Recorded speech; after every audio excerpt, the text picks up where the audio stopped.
Now, having understood the very basic concepts of linear displacement, velocity, accelerations, their different kinematic equations, now we can take our discussion to the next level in this regard, and that's what we call it as motion in, we can say, two-dimensional, or sometimes in some book, they refer it as motion in a plane.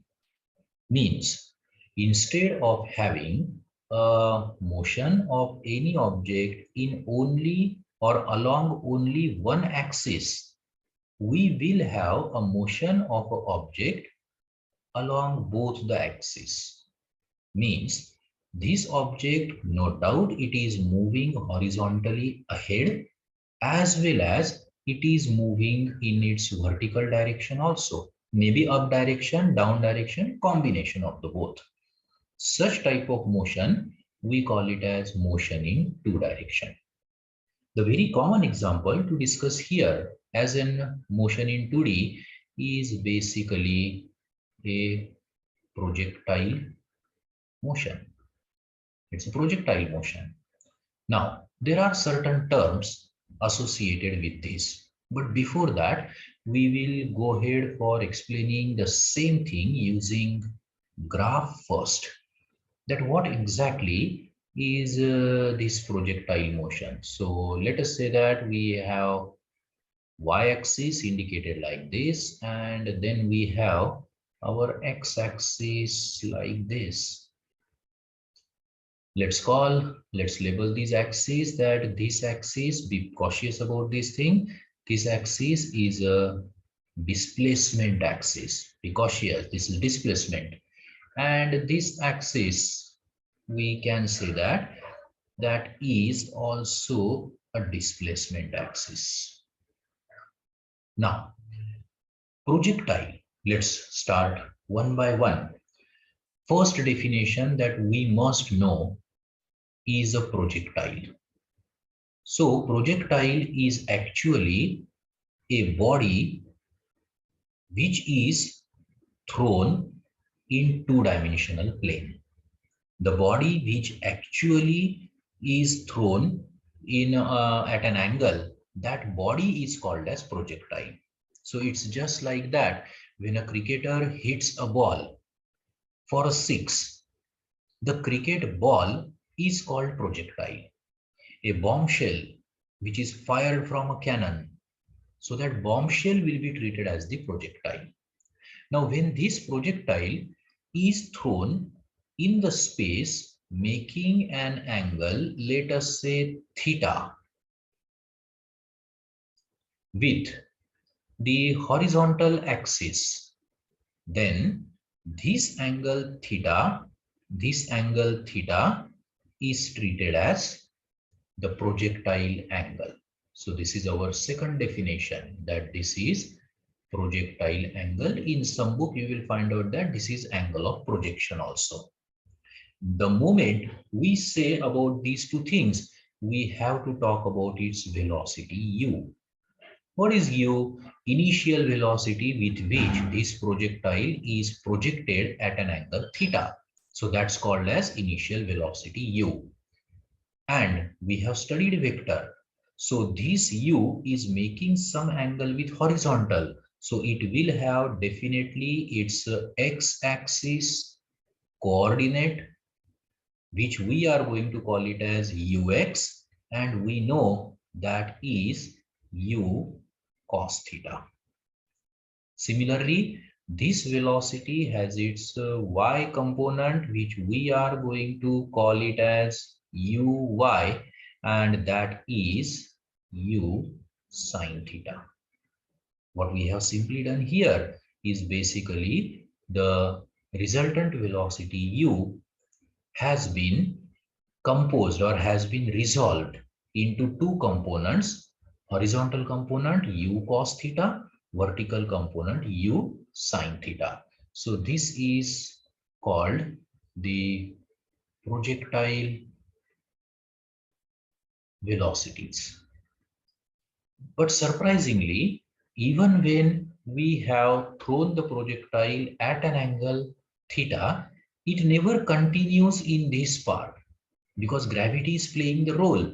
So instead of traveling like this, the actual projectile, it somehow travels like this, and under the gravity, it drops down.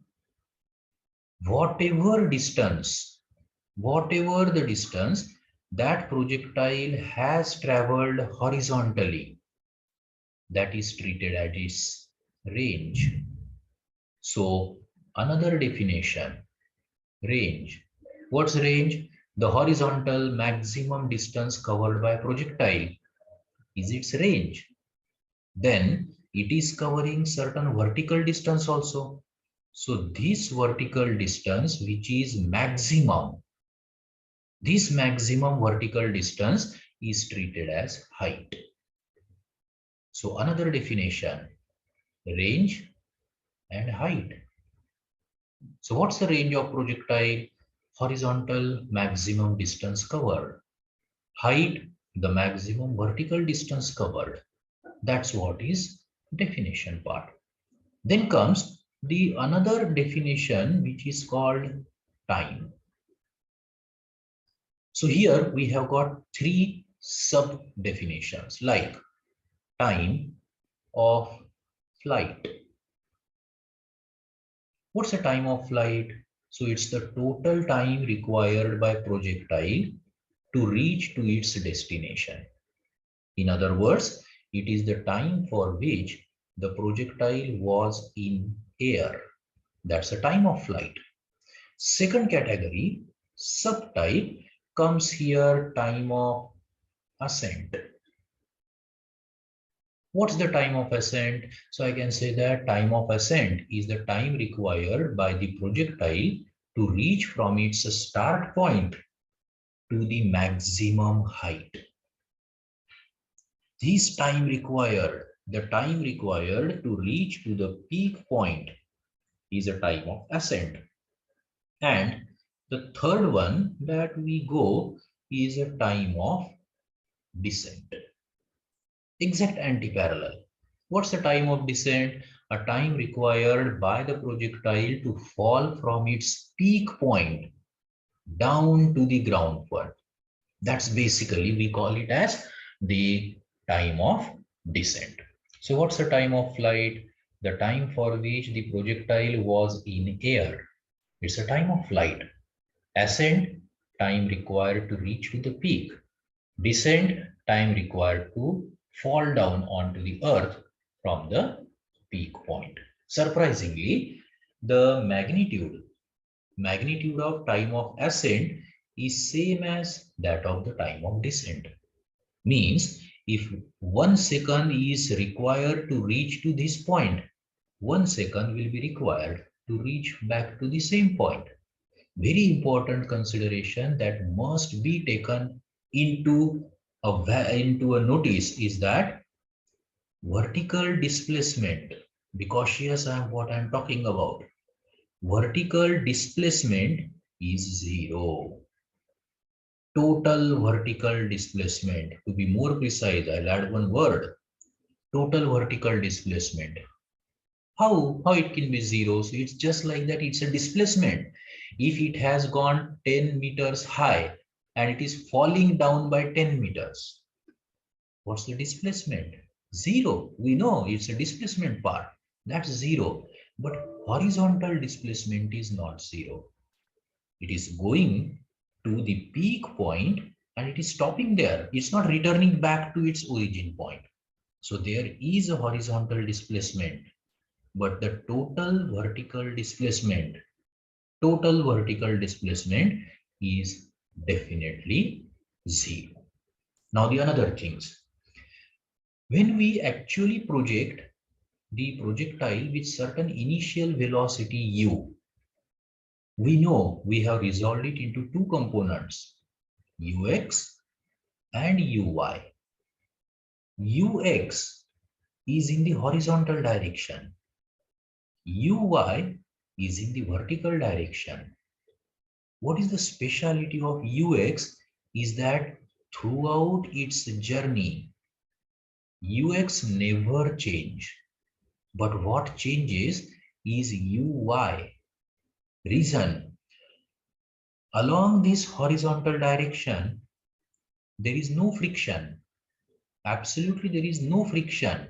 So this component of velocity, it remains the same. But uy, which is vertically upward, is continuously opposed by the acceleration due to gravity. It is exactly in opposite direction of gravity. So what happens if we say that this is the distribution of velocity at one particular point? Please pay attention here. If this is the distribution of velocity at one particular point, after some time, here ux remains the same, but uy reduces. After some point, ux remains the same, uy is very less. Here, which is at the peak point, ux still the same, uy becomes 0. The vertical component has completely been consumed. So see its position. When started, ui was having this amplitude. After some time, amplitude reduced. After some time, amplitude reduced.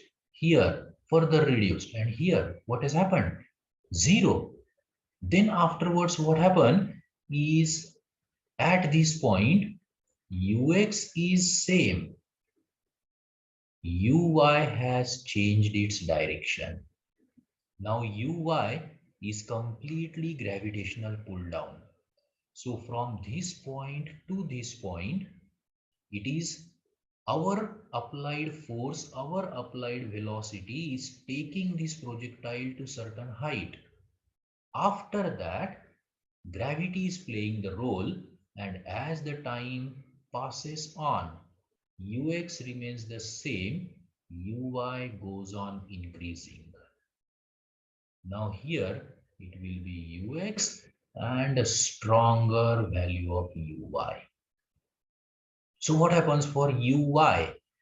As the object is going up, vertical component of velocity, vertical velocity, decrease, decrease, decrease, and so on till it becomes 0. So at the peak point, vertical component is 0. After that, the vertical component changes its direction. Now it is still vertical, but it is vertically downward. And in this case, as the object falls down, the vertical component also goes on increasing and it becomes maximum just before touching the ground. The moment it touches the ground, we accept that velocity has come back again to 0. And that's the way an object takes its projectile motion. Fine. This path followed by a projectile which is parabolic path. This path is called trajectory. This is treated as trajectory. So the curved path followed by a projectile is called trajectory. And the total motion in 2 dimension of a projectile is called 2D motion. That's what is all about introduction of this projectile part. Hope this is clear to all.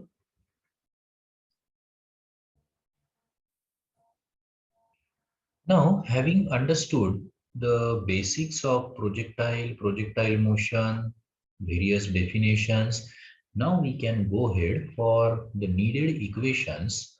The first of which is basically equation of a projectile motion. Equation of a projectile motion. Now we know projectile has 2 different motion associated with it. First is the horizontal motion. Second one is the vertical motion. And to get the combined motion for projectile, we have to use the concept of S is equal to ut plus half at square. Let us apply it in the horizontal direction. So I can simply say that the equation applied in the horizontal direction, we can easily write down it like x is equal to ux t plus half ax t square. Now what is x? Displacement in x direction. Instead of u, it is ux. Instead of a, it is ax because it is in x direction. Exactly same way, if I want to write down equation for vertical motion, because we do have motion in both the parts, that it is there onto horizontal as well as the vertical part. For vertical, I can write down y is equal to uy t plus half ay t square. An absolute anti-parallel concepts here. So let's start one by one. Now I can write down this equation to be like ux t plus half 0 into t square. Reason? Acceleration in x direction is equal to 0. That's what we discussed in our earlier part, that there is no opposition in this direction. So ux remains same. There is no change in horizontal component. And since there is no change, acceleration is 0. But for y, it's something different story. Like I can write down this equation as u suffix y into t plus half, and then instead of ay, I can write down the equation minus g into t square. Reason? Acceleration in y direction is opposite to the acceleration due to gravity. This is what is understanding. So I can write down this equation as simple as this is ux t, and here it will be u suffix y t minus half g t square. Be cautious now what we are doing next part of that. Now we are putting up the value of ux and uy to get the correct equation. So I can simply say that this part we can say therefore t is equal to x divided by ux. And now we are mixing these two. Means what? We can substitute the value of t from this equation into this equation. And then only we can say that we can talk about the equation of a projectile. So we can say that the final equation of projectile, after analyzing the equations in horizontal and vertical separately, I can simply say that it is y is equal to uy into t minus half gt square. Now I am going to substitute the value of t in this equation from this equation. So it will be now like uy into x divided by ux minus half g, and again x divided by ux square. But we know what is ux. Ux is u cos theta, and what is uy is u sin theta. That's what we learned here, that ux is equal to u cos theta and uy is equal to u sin theta. So I can easily substitute here the values like it is u sin theta into x divided by u cos theta minus half g into x square divided by u square into cos square theta into cos square theta. Now, if I just start solving it, I can simply say that u and u can be easily cancelled, and sine theta divided by cos theta can also be written as x into tan theta. So it is x into tan theta minus half and then gx square divided by u square cos square theta. And that's what is basically the equation of trajectory of the projectile. This equation which relates displacement in y direction to the displacement in x direction, which completely depends upon theta, means the angle at which the projectile was projected. This equation we actually call the equation of projectile. This is what is the equation of projectile. Hope this is clear to all. Now, once we have understood the very basic equation of the projectile, we can easily go on for deriving the equations for time. We can say that time of ascent, time of descent, time of flight can be easily discussed here, like time of ascent, time of descent, and the time of flight. Just to have a revision, we can say that time of ascent is that time which is required by projectile to reach to its peak height. This is time of ascent. Time of descent is something we can say with a different color indication that this is the time of descent. And we find out time of ascent is equal to time of descent because it is working under the same gravity. And then the addition of these two times is actually time of flight. So let's begin with the very first part. So to continue for this derivation, we actually use the equation V is equal to U plus AT. And taking it in y direction, I can say that velocity in y direction is equal to initial velocity in y direction plus acceleration in y direction into t. If I substitute the value, I can simply say that it is u into, I can say, sine theta, because I know uy is equal to u sine theta minus gt. Because I know acceleration a in y direction is a reverse of acceleration due to gravity. Now starts the basic condition. Please pay attention here. That boundary condition is that at time period t equal to time of ascent A. This is the boundary condition.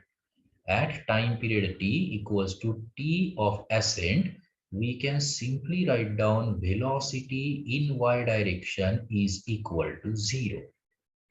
Just let's have a look back for the basic part. See, when the projectile has reached to its peak point, what has happened to the y component? It has become 0 because it is at the peak value. The vertical energy has been completely consumed. So at the peak point, the vertical component has become 0. And that's what we are going to use in this equation, saying that if we use this concept here, I can simply say that 0 is equal to, we can say that 0 equals to then u sine theta minus g into t a. What we have done is we have substituted Vy equals to 0 when t is equal to Ta. That's what is our condition. That's what the condition we used here. But that has given us a direct equation that I can simply say that time of ascent is equal to, I can simply say that it is u sine theta divided by g. Now, having got the value of time of ascent, I can simply say that therefore time of descent, even that is equal to u sine theta divided by g. And since time of ascent, time of descents are known, I can say that total time of flight, which is equal to time of ascent plus time of descent, and that is equal to 2 times u sine theta upon g. In this way, it becomes a very comfortable part to have discussion about these different time periods. Hope this is clear to all. Now, once we come to know about the basic definitions of projectile, then some definitions like or equations like time of ascent, time of flight, time of descent, we can take our concentration to the next equation, and that's basically the maximum height. So we talk about now the definition of maximum height. Now, taking into consideration again the diagram, again the projectile path which is followed by projectile, we are actually interested in this height, that how high the projectile has gone from the ground level. That's what we call it maximum height. So what exactly we can do here is that we have to use the equation of S is equal to ut plus half at square. This is basic SWOT equation. But if we want to implement it for a projectile for analyzing vertical displacement, I have to convert S into y direction, which is displacement. As a consequence, u becomes uy into t, plus this becomes half, plus this becomes ay into t square. And then I can expand it for one step more, like this is uy t plus half ay is anyway minus g into t square. That gives us the equation like uyt minus half gt square. This is basic equation. And then again we go ahead with boundary condition, like when we can say that when time period is equal to time of ascent, when time is equal to time of ascent, we get the equation as y is equal to maximum displacement h, which is the height. See, t is equal to time of ascent. What is time of ascent? Time required by projectile to reach to the peak. So at t is equal to time of ascent, the projectile is at its peak. That means it is at the maximum height. So I can write down now the same equation. Whatever the equation we have written, we can easily write down it in terms of height h is equal to uy into ta minus half g into ta square. That's the simple part.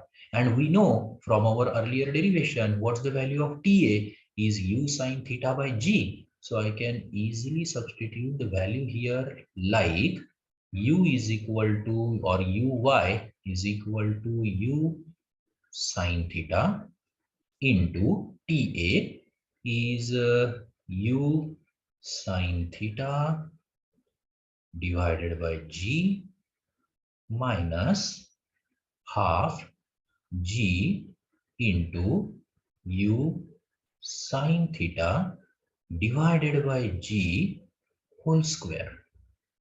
Now, if I just do this manipulation, I can simply say that this is as simple as u square sine square theta by g minus half u square sine square theta divided by g, which is equal to half u square sine square theta divided by g. And what is that?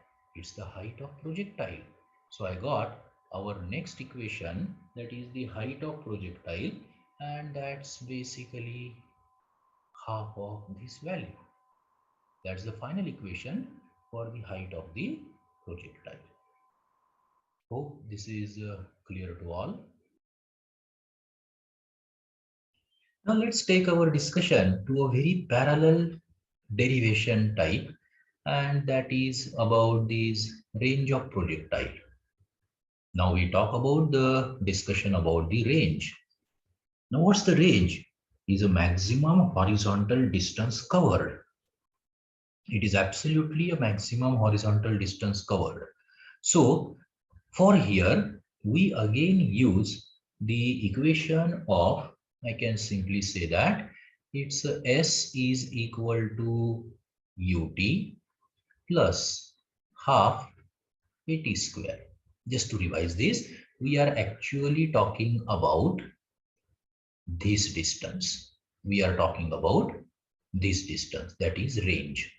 So we use this basic equation, and we know since we are operating on horizontal part, I can simply say that this is as simple as x is equal to ux into t plus half ax into t square. And we know ax is 0. So it is as simple as basically ux into t. That's the simple part. Now starts the next condition, like it's a boundary condition, that when t is equal to capital T. What is capital T? So capital T is this time of flight. Total time of flight means the time for which the projectile was in air.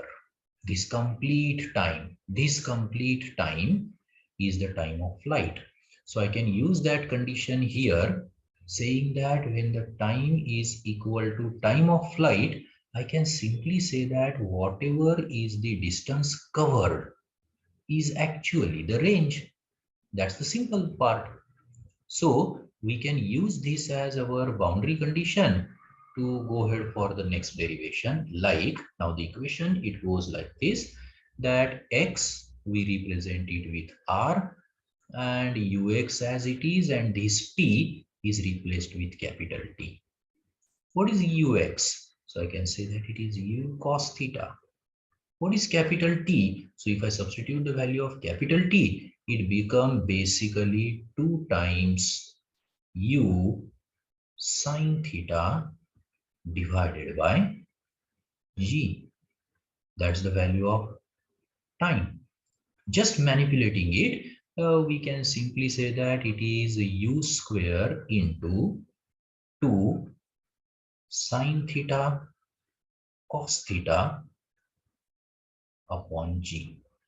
And here we use an identity from the trigonometry, and which is sine 2 theta is equal to 2 sine theta cos theta. This is an identity. Once in mathematics you come across the chapter of trigonometry, there the discussions will be held on to this particular formula. But in physics, we can use it directly. So the equation reduces to u square into sine 2 theta, because 2 sine theta cos theta, using this identity we can write down sine 2 theta divided by g. And that's what is the basic equation, where we can say that it can be used to calculate the horizontal range. That's what is the equation for the horizontal range. Now comes the condition, which is very important and which is very interesting also, that what exactly is the condition for maximum range. And that's like this. Now let us see equation, that r is equal to u square sine 2 theta upon g. In this case, with a very common sense, that we can say that g can never change. What can change is only possible value u, which is the velocity with which the projectile is thrown, and theta, that means the angle at which projectile is thrown. Suppose if we somehow find out that u is also fixed constant, means suppose if I say that u is fixed constant, then it is observed that if u is thrown at one angle, it hits here. If you change the angle, it hits here. If you change the angle, it hits here. If you change the angle, it will hit here. Likewise, see, the value of u is constant, but the user has changed the value of theta, and since the values of theta are changed, range is also increased. So what can be the possible maximum range? That's what is all this discussion about. So if we say that when u is also constant and g is by definition, by default, it is constant. We cannot have any control on g. I can simply say that r max, sorry, just 1 minute, r will be r max, means the range will be maximum range when sine 2 theta is maximum. What does that mean? That simply means that sine of 2 theta must be 1. It is a sine function. We have studied sine, cos, tan. These are the functionalities. And the maximum value of a sine function is 1.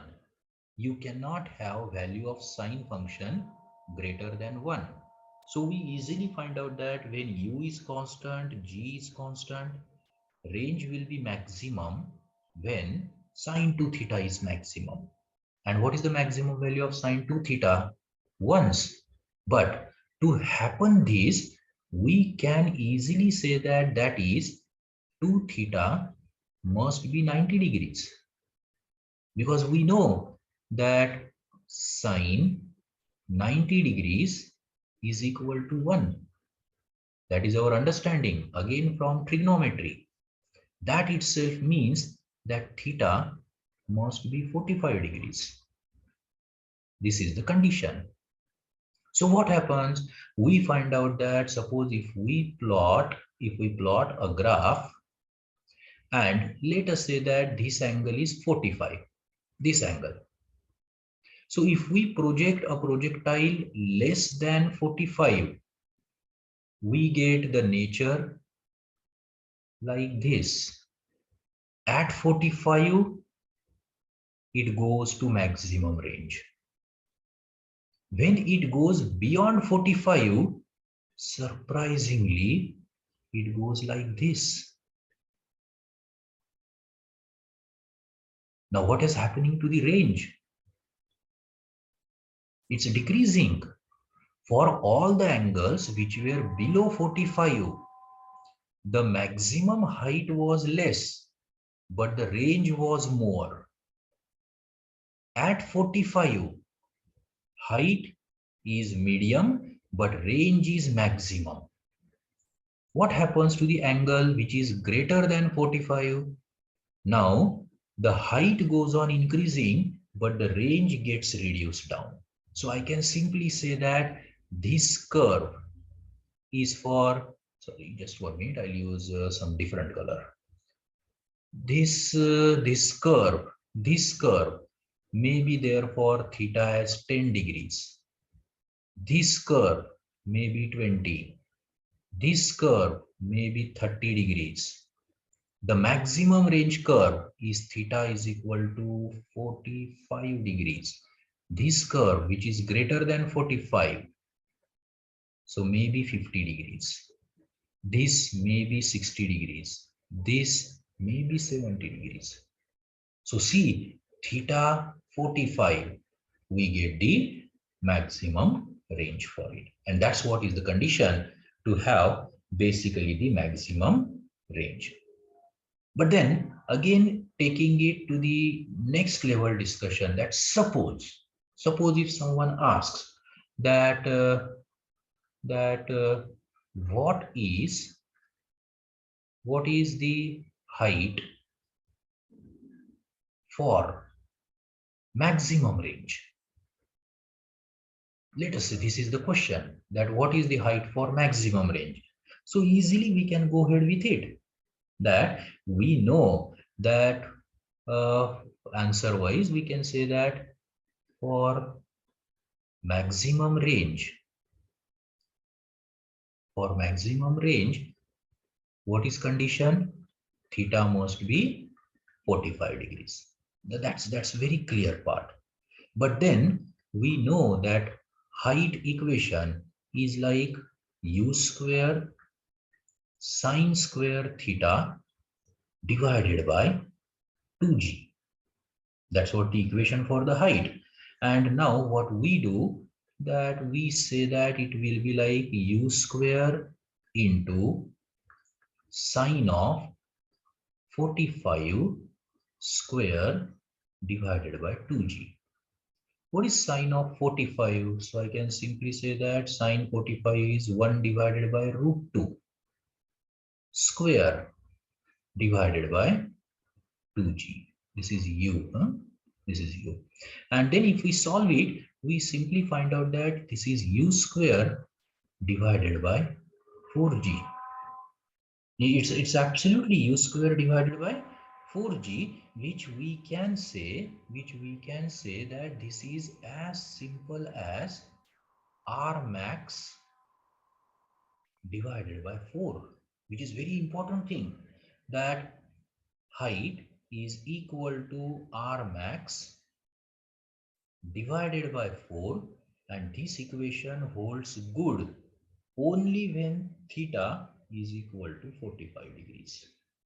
That's the very important part, that suppose if a projectile, let me take an example. If a projectile is projected at an angle of 45, if a projectile is projected at an angle of 45, and let us say that it has fallen down, let us say to a distance of, as an example, 10 meters, let us say, then by definition, by the complete calculation, I can say that the height, it must be 2.5 meters. This is what is understanding from this discussion, that when a projectile is projected at an angle of 45 degrees with some velocity, and somehow it has reached to a maximum range of 10 meter, then what should be the height? So I can say that the height, it has to be 2.5 meters. Hope this is clear to all.